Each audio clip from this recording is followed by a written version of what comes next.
Baik, kita sampai pada muka surat yang ke muka surat berapa, Ustaz?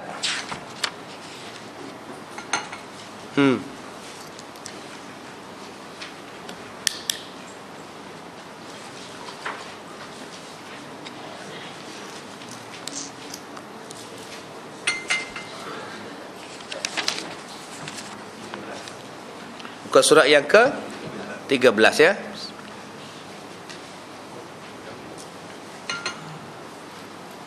Baik, dulu kita dah baca tentang adab-adab mengqadha hajat.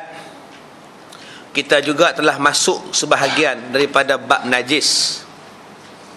Hari ini kita sambung lagi perkara yang berkaitan dengan najis.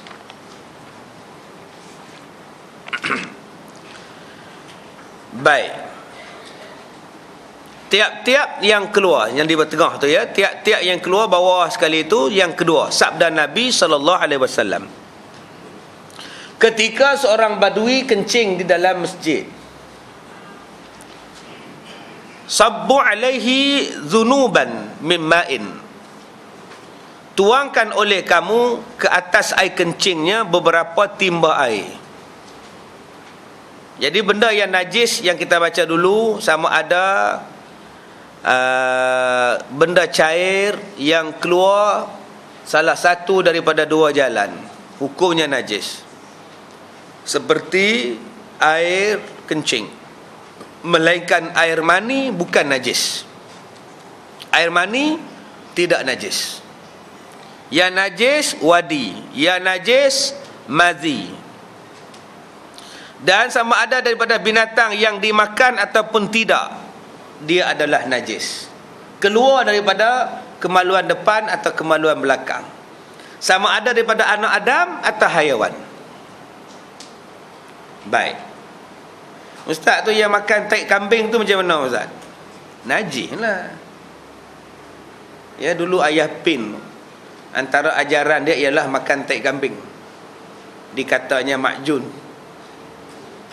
Ya, makan ni jadi baik. Pok-pok tu pun pakai makan. Ya,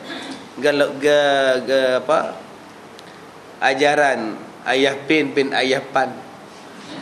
Ya, dia makan tai kambing, tuan-tuan. Subhanallah.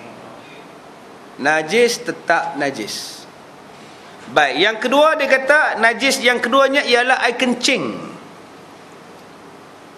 Dibasuh kerana ada seorang badui pernah kencing dalam masjid. Orang badui ni orang darat dia, tuan-tuan, bukannya tahu peraturan. Dia tengok bagus punya masjid Nabi, dia tengok semacam aja, dia pergi belakang tiang, belakang pokok, dia pergi kencing. Sahabat-sahabat nak halau dia. Nabi kata biarlah dia kencing puas-puas itu. Nanti ambil air basuh. Ada sebab kenapa Nabi tak halau dia. Kalau halau lagi merebak. Sambil lari sambil kencing. Kalau lagi kotor kawasan, biarlah dia kencing situ. Yang kedua, jangan disergah orang kencing. Terbantut, dia rosak nanti. Tuan-tuan lah ada anak, tuan-tuan kencing, biarlah. Kencing situ pula. Loh. Terbantut, tuan-tuan, biarlah dia kencing. Nak buat macam mana? Baik, yang ketiga, kana sallallahu alaihi wasallam amara ghusla az-zakar minal madhi. Adalah Nabi membasuh zakar daripada, menyuruh membasuh zakar daripada madhi. Madhi, air jernih yang keluar daripada kemaluan, dipanggil madhi, dan disuruh basuh.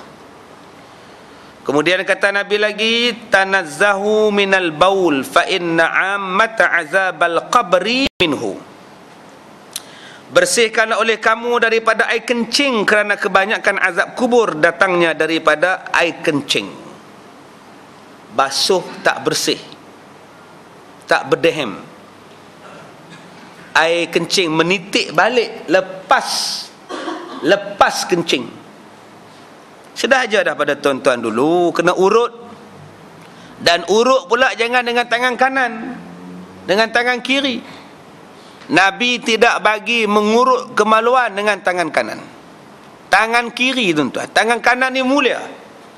itulah nak masak nasi, itulah nak goreng ikan, itulah nak bersalam dengan orang, itulah nak tunjuk pegang Quran. Tiba-tiba pergi pegang benda yang tak apa nak cantik. Nabi tak bagi. Kemuliaan tangan kanan kena jaga. Yang bagi itu bagi tangan kiri buat.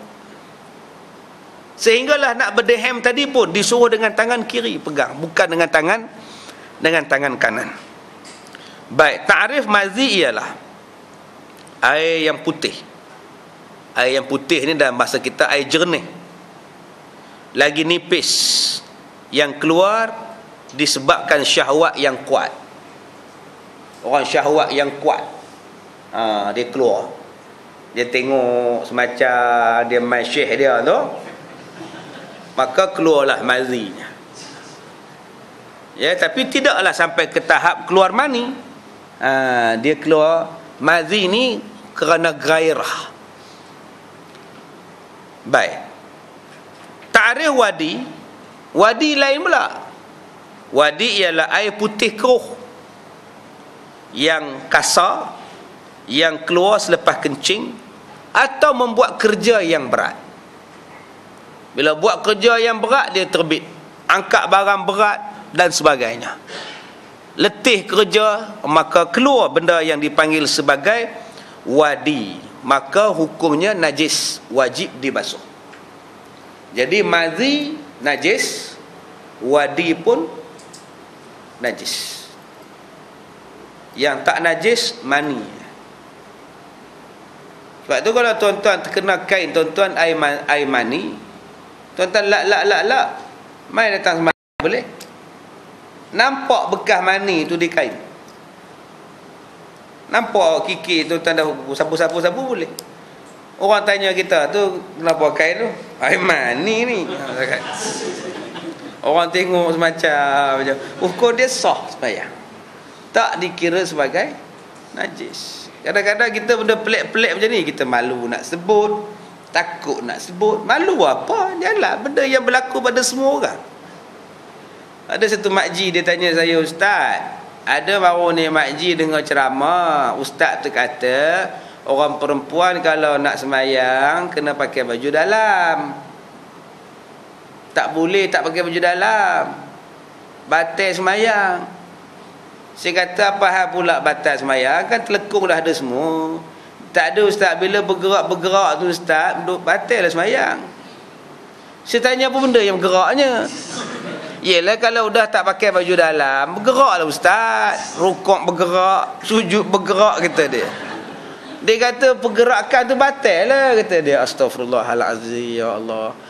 Macam ni lah makji. Nanti makji tanya dekat ustaz tu, ustaz pakai semayang pakai seluar dalam tak? Ustaz semayang pakai seluar dalam tak? Tak apa benda bergoncang pula, tak tahu pula. Memang tanya dia. Kalau semua nak dikira tuan-tuan pakai batai semualah. Orang perempuan semayang, orang lelaki-lelaki pun batai semua.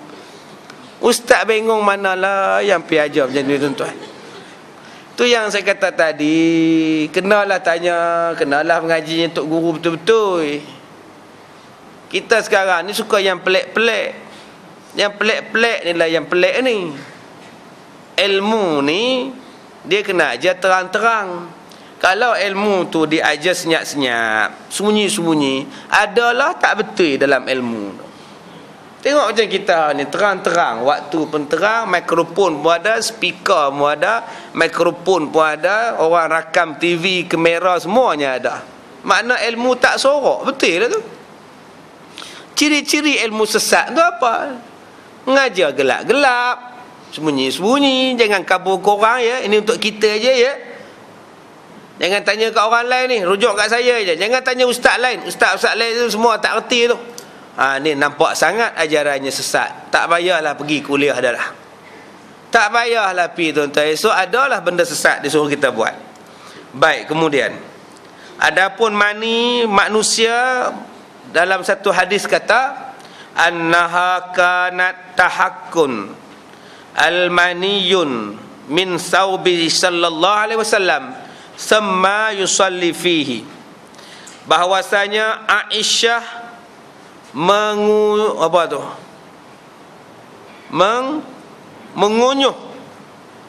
ya, mengunyuh akan mani pada baju Nabi, kemudian Nabi semayang dengan baju tu, digonyoh bagi hilang tu. Bukannya basuh pun, dah kering, Nabi dia kikih dia semayang, dia tonyoh ni pergi semayang, tak najis. Habis tu tak najis boleh minum ustaz? Haram lah minum. Ya Allah, tu ustaz kata tak najis. Bukan makna bila tak najis boleh dimakan, diminum. Kalau ikut tak najis, mikrofon ni pun tak najis. Telan mikrofon ni, nak kira najis baru tak makan. Haru lah tuan-tuan. Apa nama, pencelup tu pun tak najis, maka pen tu pun tak najis, cat ni lagi tak najis. Ni cat dinding ni, kalau kata tak najis boleh minum, minum cat.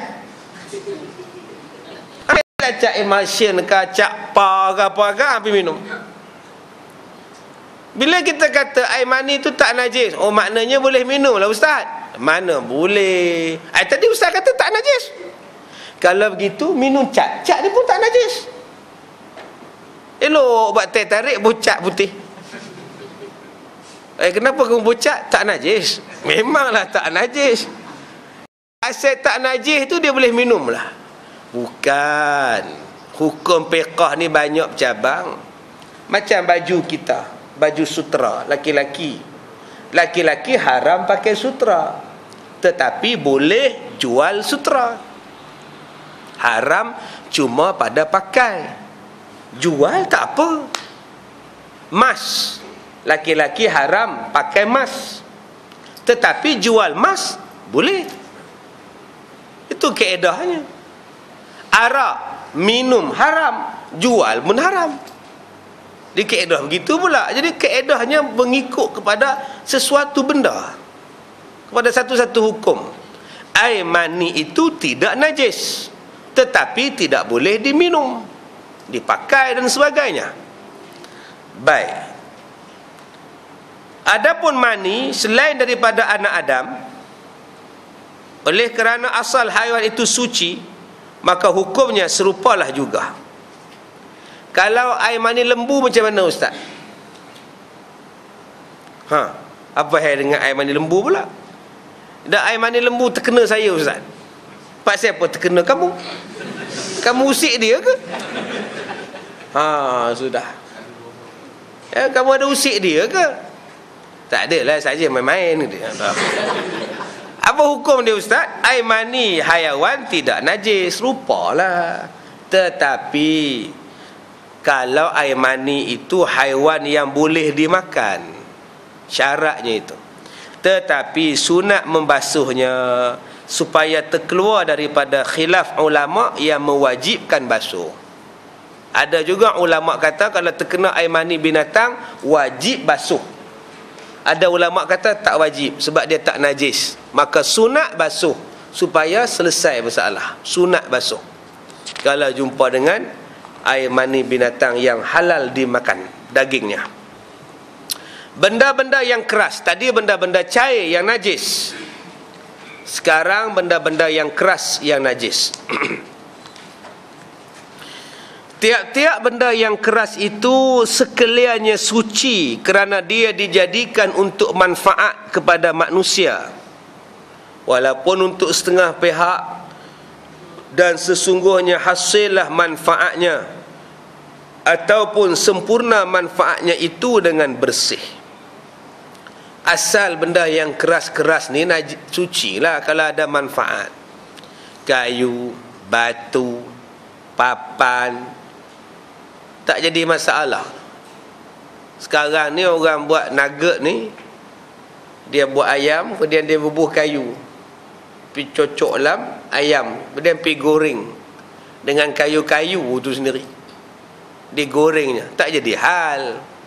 Serupa tuan-tuan makan sate lah, kayu tu dicocok dalam daging dan dibakar, dengan kayu tu pun terbakar sekali, itu tidak dikira najis sebab kayu bukan najis. Batu pun tak najis, sebab itu orang makan ais batu, ya, tak jadi hal. Tuan-tuan buat filter, beli filter water filter tu semua berbatu dalam dia. Batu tak najis. Di mana najisnya? tanah tak najis. Sebab tu kalau dalam nasi tuan-tuan, orang bubuh tanah, tak apa. Awak membubuh pasir dalam periuk nasi kita, tak apa, pasir boleh makan, dia tak najis. Cuma tak boleh makan lah, lagi rosak pula. Cuma tuan-tuan, sekarang ni orang suka makan benda pelik-pelik. Kaca, batu, paku. Dia nak tunjuk terror, belajar silat, pergi makan. Memanglah lampu ni tak najis, tapi mudarat itulah haram makan. Mudarat itulah yang haram makan lampu. Memang lampu tu tak najis, tetapi jangan makan pula, kerana bila makan luka dalam perut. Serupalah makan batu tadi. Batu tu tidak najis, tetapi yang kamu makan buat apa? Nanti perut kamu rosak. Haram pula. Haram kerana merosakkan perut. Najisnya tidak. Dan mengecualikan oleh setengah ulama daripada benda-benda yang keras itu akan arak. Sebab itu dipanggil sebagai benda minuman keras, minuman arak. Haram. Arak itu adalah najis. Arak suruh berhenti kah? Ya, suruh berhenti nah. Minuman dah siap dah. Ya. Alhamdulillah. Ada rezeki. Baik. Kerana firman Allah, innamal khamru wal maisir wal ansab wal azlam rijsun min amali syaitan. Arak, judi, berhala, bertenung nasib adalah perbuatan keji daripada pekerjaan syaitan. Jadi ulama-ulama bincang tentang rijsun. Rijsun dalam bahasa Melayu maknanya najis. Rijsun tu najis. Arak ni rijsun, kata Allah. Maka ulama-ulama bincang, adakah arak itu najis? Kena basuh ke bila kena arak? Dalam mazhab kita, bila pakaian kita terkena arak, wajib dibasuh. Kerana arak itu menjadi najis. Walaupun ada setengah kata kalau kena arak tak payah basuh, arak tak najis. Tetapi dalam kitab kita ini mengatakan bahawa dia adalah najis. Baik. Hukumnya najis. Dan kiaslah tiap-tiap sesuatu yang memabukkan, yang cair, maka dia adalah najis. Todi, bia, ya, daun ketum. Sekarang ni air daun ketum. Kerana ulama berkata kullu ma'in muskurin najis. Tiap-tiap yang cair yang memabukkan adalah najis. Wal hayawan kulluhu tahir illa mastasniya. Artinya binatang-binatang itu semuanya bersih melainkan dikecualikan. Seperti anjing, walaupun anjing yang diajar itu tetap najis. Semua binatang ni dia kata tidak najis, melainkan anjing dan babi. Anjing yang diajar pun najis, melainkan binatang yang dia tangkap. Tuan-tuan, anjing yang educated ini, yang memang diajar untuk berburu, boleh kita makan apa yang dia buru dengan beberapa syarat. Tuan-tuan, ada seekor anjing berburu namanya Lassie. Jadi kita bawa Lassie masuk dalam hutan untuk mencari ayam hutan. Kita kata Lassie, cari ayam. Jadi Lassie pun kita lepaskan dia dengan nama Allah ke apakah, bismillah jalan. Maka Lassie pun dengan gagah beraninya pun menunjukkan keteroran dia, menangkap seekor ayam. Dibawa balik ke tuannya. Kita pun tepuk anjing tadi. Good, Agus Lassie. Ayam tu kita sembelih, maka kita boleh makan. Dengan syarat apa? Dengan syarat ayam tu sempurna. Kalau Lassie dah ambil sikit makan, hukum dia haram. Dia ambil bahagian wing aja, chicken wing. Bahagian wing aja dia makan, yang lain dia pulang kat kita. Haram dimakan sebab anjing itu sudah berburu untuk diri anjing. Walaupun dia buat balik untuk kita, tak boleh. dia hendaklah bawa balik dalam bentuk solid seekor ayam pada kita, tanpa sedikit pun dimakan oleh anjing itu ketika berburu. Syarat yang kedua, kalau anjing itu diburu beramai-ramai oleh anjing yang bodoh, anjing yang tidak educated, yang tidak dilatih, tolong sama anjing itu berburu. Anjing kita lesi, cerdik, pandai, kita kata lesi, tangkap ayam hutan.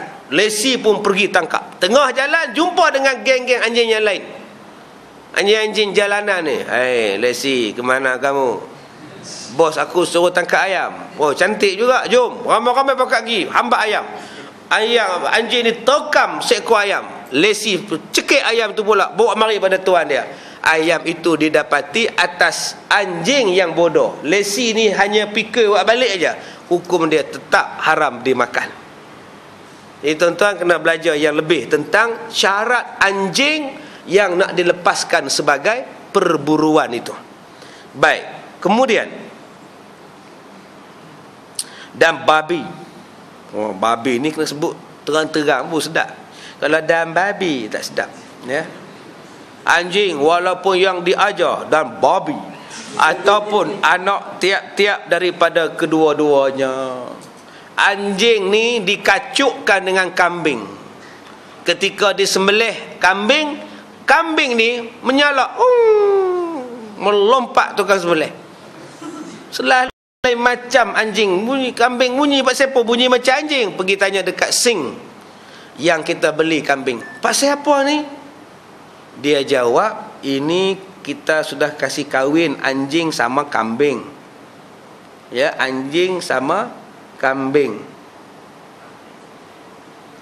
Jadi kita anjing sama kambing, kita kahwin, sekarang dapat anak kanjing. Ini nampak dah. Nampaknya rupanya memang rupa kambing. Tapi bila kita sembelih dia bunyi anjing, haram dimakan. Ataupun lembu dikahwinkan dengan babi, maka anak lembu itu juga haram dimakan. Ya. Baik, kemudian ataupun serta lain-lainnya daripada binatang yang suci, seperti yang diperanakkan di antara serigala dan anjing, pada ghalibnya dia adalah najis, maka hukumnya adalah najis. Sabda Nabi SAW,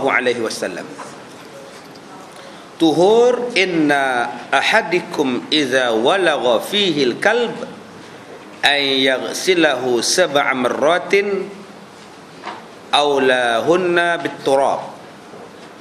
Artinya menjadi suci sesuatu bekas salah seorang kamu apabila dijilat anjing padanya, apabila dibasuhnya 7 kali, satu dengan tanah yang kita sebut sebagai samak. Datang seekor anjing, datang menjilat air dalam tempayan, dalam baldi, maka hendaklah dibuang air itu, dan baldi itu hendaklah disamak. Bukan setakat air itu saja jadi najis, baldi itu pun. Dia baldi itu pun kena samak, bekas jilatan dia itu. Air tadi dibuang dan baldinya disamak. Sebab itu dia kata tuhur inna ahadikum, menjadi suci bijana. Bijana ni bekas baldi itu. Kalau tak disamak, dibuang saja airnya, maka tetap dikira masih lagi bernajis. Tetapi apabila air kencing babi ke, air kencing anjing ke, jatuh di atas tanah, datang hujan, maka selesailah najisnya. Macam tuan-tuan kerja di ladang kelapa sawit. Bila kerja di ladang kelapa sawit, kadang-kadang babi datang menyondol pangkal pokok kelapa sawit tu. Bila babi tu sondol pangkal pokok kelapa sawit tu, buah kelapa sawit tu dia gugur. Bila dia gugur, jatuh di atas tempat sondol tadi. Ada setengah orang dia tak nak ambil buah-buah tu sebab dia kata bekas babi. Sedangkan benda tu disondol pada tanah. disondol pada tanah, tak nampak air liur babi, tak nampak tai babi, tak nampak apa, maka tak ada jadi masalah apa. Tambah pula hujan pula jatuh, lagi tak ada masalah apa. Serupa tuan-tuan lah, naik motosikal, naik kereta, tayar tuan-tuan tu sapu apa? Anjing jalan atas jalan, melintas jalan. Elok aja anjing tu melintas jalan, tapak kaki dia berjalan atas jalan tar, tuan-tuan pula langgar tapak kaki dia. Maka tuan-tuan kata, Allah balikkan kena sama. Larat tuan-tuan nak sama. Asal balik ke pejabat, sama lama-lama haus tayar. Tak payahlah sama, benda tu dimaafkan, jalan macam biasa. Lain kalau tuan-tuan langgar tai babi, ataupun tuan-tuan langgar anjing. Darah anjing masih ada pada kereta, daging dia pun masih ada lagi pada kereta tu, bekas tuan-tuan langgar tu, yang tu kena sama, tapaknya tak ada masalah apa. Serupalah tuan-tuan pakai kasut, pergi kerja pakai kasut, duduk pejabat, turun makan kantin, berjalan balik LRT, balik pula masuk naik bas pula, naik kereta masuk, tak nak buka kasut. Dengan kasut dibawa masuk di dalam rumah, tak apa. Tuan-tuan tengok tapak tuan-tuan, ada nampak apa pada tapak tu? Tapak kasut tu ada apa? Tak ada apa, tak ada apa, jalan. Najis tak ada apa, tak ada, relax masuk dengan kasut sekali, macam orang putih je rasa dia. Hukumnya boleh lah, tak ada najis apa. Macam tuan-tuan masuk hotel dengan kasut, ada najis tak pada tapak kaki? Tak ada lah. Hukum senang gitu. Lain kalau ada najis. Bila ada najis, kenalah jaga najis tu. Bila tak nampak, tak payah cari. Bukan kerja kita nak cari benda tak nampak. Ada orang tanya, Ustaz, saya ikut satu imam, saya semayang Jumaat, imam tu saya dengar dia niat, Ustaz, usalli fardal isya arba'a raka'atin ma'muman ada alillahi ta'ala. Makmum dengar imam sebut makmuman lillahi ta'ala. Jadi Ustaz, patutnya dia sebut imaman. Kenapa dia sebut makmuman? Dia imam. Sah tak sembahyang saya, Ustaz? Sah. Apa sah pula, Ustaz? Imam niat makmum. Dia cuma sebut di mulut. Itu dia panggil lafaz. Lantaklah dia lafaz apa pun. Yang pentingnya hati dia. Yang wajib adalah hati. Lafaz tak dikira.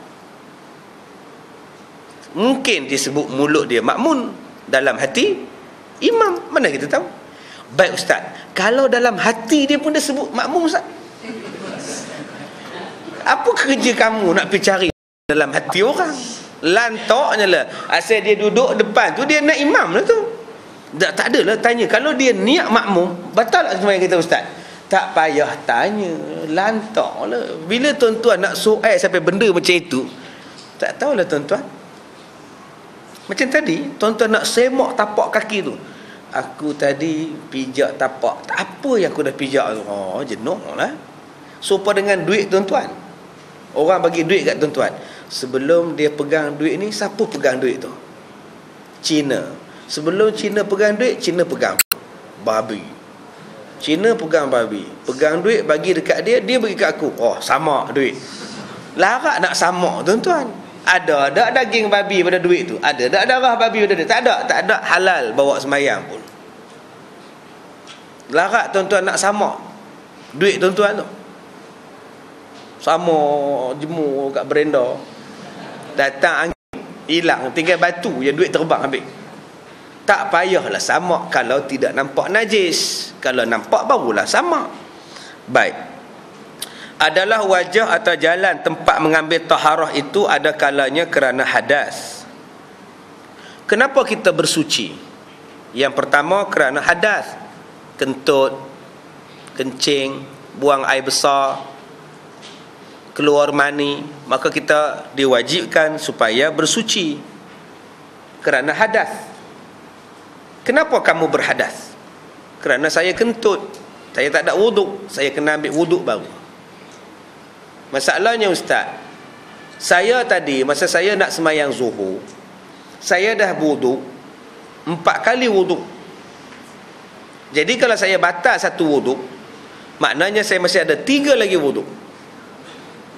Ini pun 3 suku juga. Ya, 3 suku tuan-tuan. Hukum dia, hang ambil lah 10 kali wuduk pun, bila hang kentut saja, maka batal. Bukan ada lagi 9 wuduk. Yang kedua, kenapa bersuci? Atau kerana benda-benda yang keji. Bila kita pegang benda keji, bila kita sentuh benda keji, benda najis, pegang anjing, pegang babi dan sebagainya, atau kerana memuliakannya. Kenapa kamu ambil wuduk? Sebab saya nak pegang Quran, sebab tu saya ambil wuduk. Kenapa kamu berwuduk? Kerana saya nak memuliakan, saya nak tawaf sekarang ni.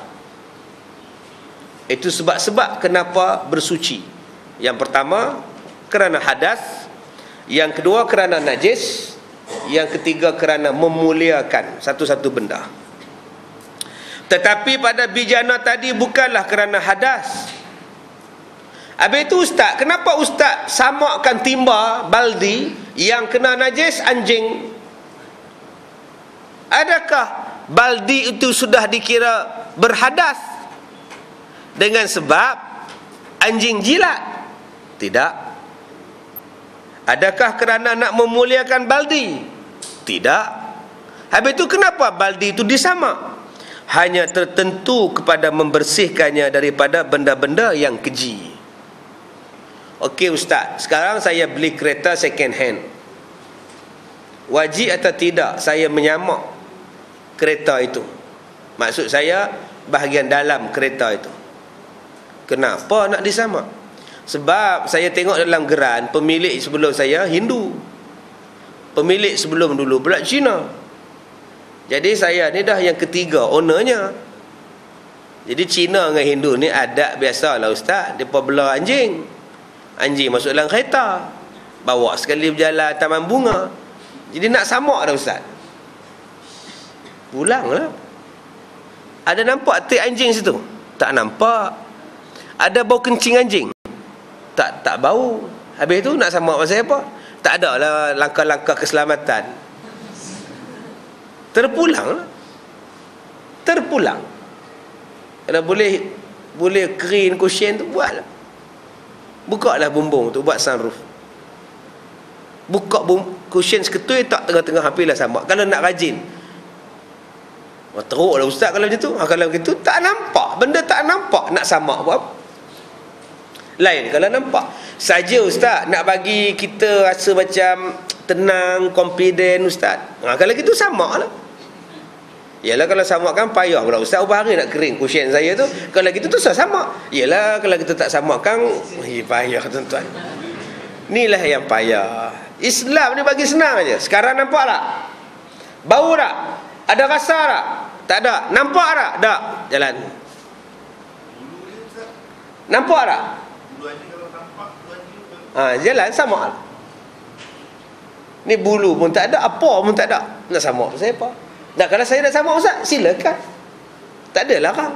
Yalah, kalau dah samak kan air tanah lah ustaz, basah pula cushion tu ustaz. Tu ustaz samak. Tapi kalau tak samak kan tak tenang pula ustaz. Samaklah. Ada kaedahnya, ada dan ain dia. Warna, bau dan rasa. Tak ada 3 benda ni, ya Allah, jalan. Macam ustaz, saya beli rumah Cina ustaz, rumah teres ustaz. Jadi Cina tu saya nak samak lah ustaz. Tu pulanglah. Tak, saya macam adatnya ustaz, Cina ni memang bela anjing ustaz. Sekarang ada tak 3 benda ni? Ada buat. Salah satu pun ada, kena buat. Nampak tai anjing seketui situ, kompom ada, balon, samak lah. Apa pun tak ada. Anjing tak ada, taik dia pun tak ada, bulu dia pun tak ada, air kencing dia pun tak ada, bau dia pun tak ada, apa pun tak ada. Saya tak mau samak, tak mau samak sudah. Macam tuan-tuan masuk hotel, ada Cina ke orang putih kan bawa anjing dia hak kecil tu, comel gede-gede anjing tu masuk dalam hotel. Kenapa tuan-tuan tak samak hotel?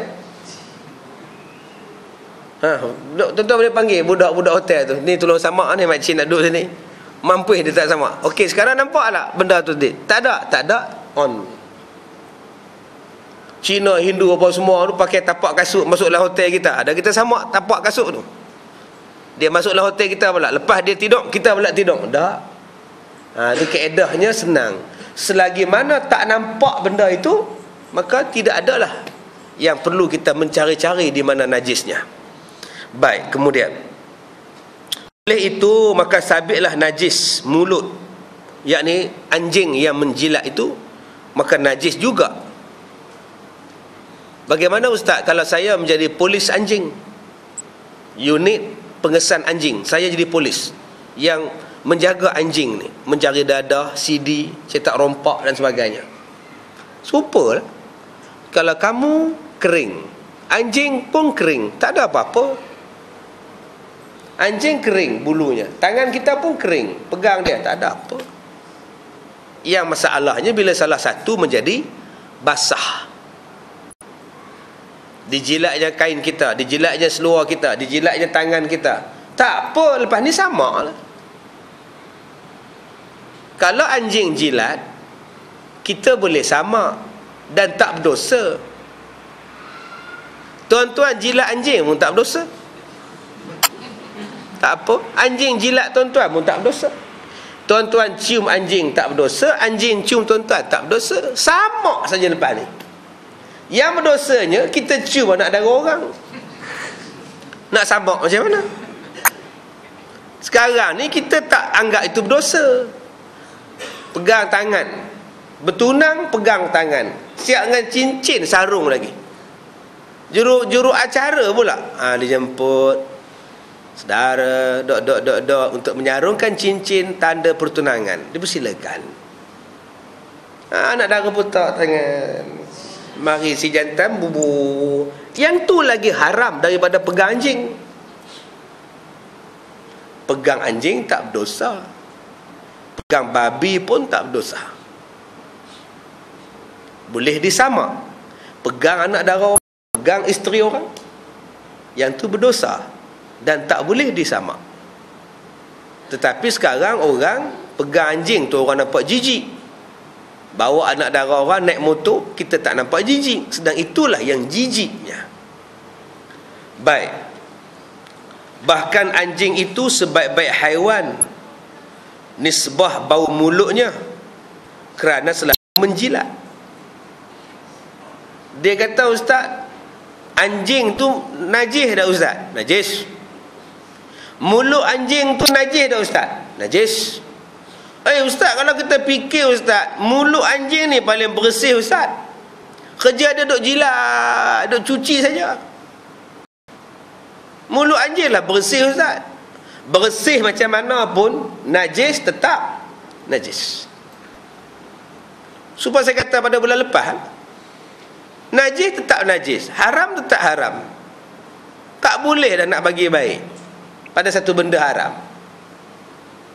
Macam saya kata dulu, pelacur tu haram. Haram tetap haram. Tuan-tuan kumpulkan semua pelacur, tuan-tuan tutup segala pusat pelacuran, dan tuan-tuan centralisekan pelacuran itu. Hanya pada satu tempat saja tuan-tuan buat. Tempat lain semua tutup, haram. Buatkan satu tempat untuk orang melacur je. Dan sediakan doktor untuk memberikan rawatan, kaunseling, dan berikan pula sok-sok, pencin, perkeso, cuti umum, tilam yang bersih, aircon. Buatlah kursus, buat kondom, ya, supaya menjadi pelacur yang sihat. Tetap tak boleh, sebab hukum dia adalah haram. Tidak boleh disolek satu benda haram supaya nampak jadi halal. Tidak boleh di make upkan satu benda haram supaya nampak halal. Hukum tak boleh, tak boleh. Walaupun anjing tu comel, anjing hak jenis bulu banyak ni melerek sampai ke tanah, nama jenis apa tu, mata pun tutup dengan bulu kening, duk jalan ledeknya, geram. Kita tengok, geramnya, kita tengok pun geram. Lawa macam mana pun anjing tu, dia tetap najis. Cerdik macam mana pun anjing tu, dia tetap najis. Berjasa macam mana pun anjing tu, dia tetap najis. Bukan kerana lawanya anjing dan comelnya anjing itu menjadi halal. Tidak. Baik, dan dia kata lagi, sebab itu anggota yang lain lebih aula lagi.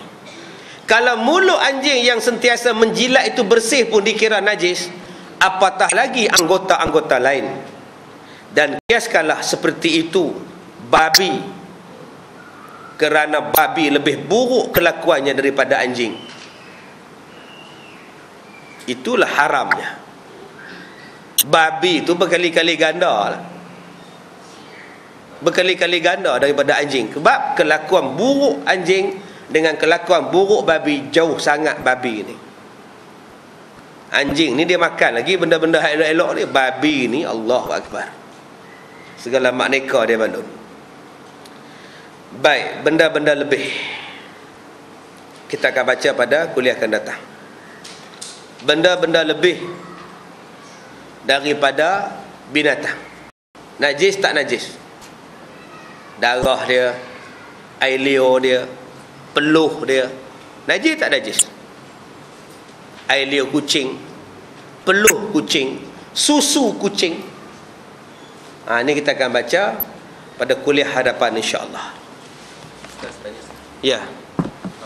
Air sungai yang dicemari dengan najis babi bagaimana? Air sungai yang dicemari. Air sungai yang dicemari dengan najis, sehinggalah air sungai tadi dah tak nampak kesungaiannya. Sebab itu Persatuan Pengguna Pulau Pinang kata, sungai-sungai di Malaysia ini akan bertukar menjadi jalan tar tak lama lagi. Sungai-sungai di Malaysia ni akan jadi jalan tar. Tak payah pakai tar dah. Daripada taik babi itu saja dah jadi keras dah. Sebab saya kata dulu, dalam taik babi itu dia ada besi, dia ada tar. Sebab tu Allah Ta'ala tak bagi. Bila dia kena air, dia akan jadi keras, dia tak dapat diproses. Taik babi ni dia boleh diproses dengan air laut. Sebab air laut tu masin, dia mencairkan besi dan sebagainya. Kalau dalam sungai kita, taik babi ni akan jadi keras. Dan bila jadi keras, dia akan mengeruhkan, menghitamkan sungai. Maka sungai tadi pun jadi tak elok lah. Tak bolehlah tuan-tuan mandi, wuduk dengan dia kita. Walaupun sungai itu 2 kolah, atau lebih 2 kolah, atau mengalir. Sebab mengalir pun dah jadi daripada benda haram. Serupalah tuan-tuan, bela ikan. Ikan tu halal. Tetapi kalau tiap-tiap hari dijamu makan babi, maka ikan tu juga menjadi haram. Tiap-tiap hari jamuan dia ialah babi dan babi dan babi. Hari ni babi masak kicap, besok babi masak merah, ayam, ikan lempar dekat ikan. Maka ikan tu membesar kerana babi, tetap haram. Pasal dia makan direct. Berbeza dengan limau. Dia ambil taik babi, diletakkan di atas tanah dekat dengan pokok limau, menjadi baja kepada dia. Yang tu tak apa. Sebab kita tak makan direct limau. Babi tu, limau tu tak makan direct baja taik babi, dia diproses dalam tanah balik. Tapi yang ikan tadi direct dia makan. Itu kaedah. Serupalah dalam soalan ini. Apa hukumnya memakan ayam yang didapati disuntik oleh pengusaha ayam, yang mana suntikan itu disahkan mengandungi bahan-bahan daripada khinzir? Apakah hukum ayam-ayam yang kita makan itu? Ayam yang biasa membesar dalam tempoh 3-4 bulan, bila disuntik boleh dimakan dalam tempoh 28 hari saja. Haram lah. Kalau kita sahkan betul-betul bahawa benda ini disuntik dengan babi, wajib kita hebahkan lah pada pihak berkuasa dan sebagainya. Tidak, kita berdosa sama kalau kita tahu. Kalau kita tahu kita diam, dosa sama. Wajib kita hebahkan, minta maklumat, hebahkan, minta ambil tindakan. Kenapa dia guna enzim babi? Sebab enzim babi ni yang paling cepat membesar. Babi ni binatang paling cepat membesar. Dalam tempoh 8 bulan saja pun dah boleh beranak. Babi ni paling cepat untung. Sebab tu orang nak bela babi, sebab untung cepat. Sebab tu dia ambil enzim itu, dia letak pada ayam, maka ayam pun jadi ayam babi, jadi besar, jadi gemuk ayam tu. Kita pun nak makan ayam tu, kita pun gemuk sama. Ada enzim yang masuknya. Wallahu a'lam.